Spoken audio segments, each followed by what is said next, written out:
Hello viewers, আমি engineer Mohammad Abbas Ali দুলন আপনাদেরকে জানাই আব্বাস এগ্রো প্রজেক্টের পক্ষ থেকে আন্তরিক অভিনন্দন ও শুভেচ্ছা, সেই সাথে জানাই আন্তরিক মোবারকবাদ। ভিউয়ার্স, আপনারা জানেন আমি ইতিপূর্বে টার্কি তিতি ফার্মি ব্যান্থাম ও অন্যান্য মুরগি নিয়ে আপনাদের মাঝে যে হাজির হয়েছি, এরই ধারাবাহিকতায় আজকে ফার্মি মুরগির অরিজিনাল কোয়ালিটি মিশরীয় ফার্মি মুরগি নিয়ে হাজির হচ্ছি। ভিউয়ার্স, আপনারা জানেন একটা নতুন খামার করতে গেলে প্রথমে যে বিষয়টা আপনাকে জানা থাকতে হবে এবং বোঝা থাকতে হবে সেটা হচ্ছে যে বাচ্চা সিলেকশন। একটা খামার করতে গেলে আপনাকে প্রথমেই যে কাজটা করতে হবে, কোয়ালিটি সম্পন্ন বাচ্চা আপনাকে সংগ্রহ করতে হবে এবং কি বাচ্চা সংগ্রহ করার সময় অবশ্যই আপনাকে খেয়াল রাখতে হবে যাতে আপনি ভ্যাকসিন করা, নিয়ম মাফিক মেডিসিন ইউজ করা, এই সমস্ত বাচ্চাগুলা নিয়ে আপনাকে খামার তৈরি করতে হবে। একটা খামার তৈরি করতে গেলে যদি আপনার ভ্যাকসিনেশন যে খালি মেইন এটা না, এর সঙ্গে আরও কিছু ব্যাপার থাকে, যেমন বাচ্চা বোর্ডিং করা থেকে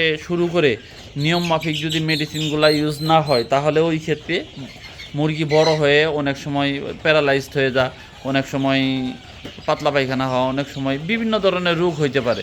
সো আপনার বোর্ডিং পিরিয়ড থেকে শুরু করে একবারে 1 মাস পর্যন্ত খুবই সতর্কতার সহিত যারা মুরগি লালন পালন করে ওই সমস্ত মুরগিগুলা আপনি যদি নিতে পারেন তাহলে আপনি সুষ্ঠু, সুন্দর এবং কোয়ালিটি সম্পন্ন খামার গড়ে তুলতে পারবেন। ভিউয়ার্স, আপনারা জানেন আমি চেষ্টা করি প্রত্যেকটা কাস্টমারকে সুষ্ঠু, কোয়ালিটি সম্পন্ন এবং কি অরিজিনাল গ্রেডের বাচ্চাগুলা দেওয়ার। আমি কাস্টমারের প্রায়োরিটিকে প্রদান দিয়ে থাকি। একটা নতুন কাস্টমার যখন আমার কাছ থেকে মুরগি নেয়, যাতে মুরগির কোনো সমস্যা না হয় এর জন্য প্রয়োজনীয় সকল ধরনের টিপস দিয়ে থাকি।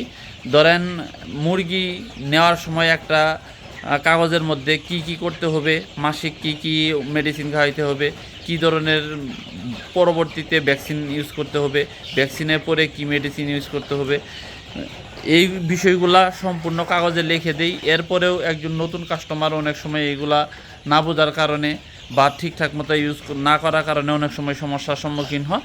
আর যদি আপনারা কেউ ওই সময় সমস্যার সম্মুখীন হন, আমার কাছে কল দিলে আমি আপনাদেরকে চেষ্টা করি এবং কি বিশেষ করে আমার কাস্টমার যারা এদেরকে পুরোপুরি সহযোগিতা করে থাকি কিভাবে ওই মুরগিগুলার করতে হবে, মানে চিকিৎসা করতে হবে এবং কি ওইটার লালন পালন পদ্ধতি পুরাটাই একবারে ডিম পাড়া পর্যন্ত যে কোনো সময় যে কোনো প্রয়োজনে ফোন দিলে আমি সহযোগিতা করে থাকি। সো ভিউয়ার্স, আপনারা যদি চান একটা সুন্দর কোয়ালিটি সম্পন্ন খামার গড়ে তুলবেন তাহলে আমার সঙ্গে যোগাযোগ করুন। নতুন হিসাবে আমি আপনাদেরকে সর্বাত্মক সহযোগিতা করব ইনশাল্লাহ। সো আপনারা চাইলে আমার সঙ্গে যোগাযোগ করেন। আমার সঙ্গে যোগাযোগ করার ঠিকানা ঢাকা আশুলিয়া নন্দন পার্ক অথবা গাজীপুর চান্দরা পল্লী বিদ্যুৎ 7 গেট, অথবা স্ক্রিনে দেওয়া নাম্বারে আপনারা যোগাযোগ করলে আমাকে পেয়ে যাবেন এবং কি প্রয়োজনে হোম ডেলিভারির সুব্যবস্থা আছে। ওই ক্ষেত্রে আপনাকে 100 পিসের মিনিমাম কোয়ান্টিটি 100 পিস নিতে হবে। সো ভিউয়ার্স, আজকে এ পর্যন্তই। সবাই ভালো থাকবেন, সুস্থ থাকবেন, এ প্রত্যাশায় আসসালামু আলাইকুম।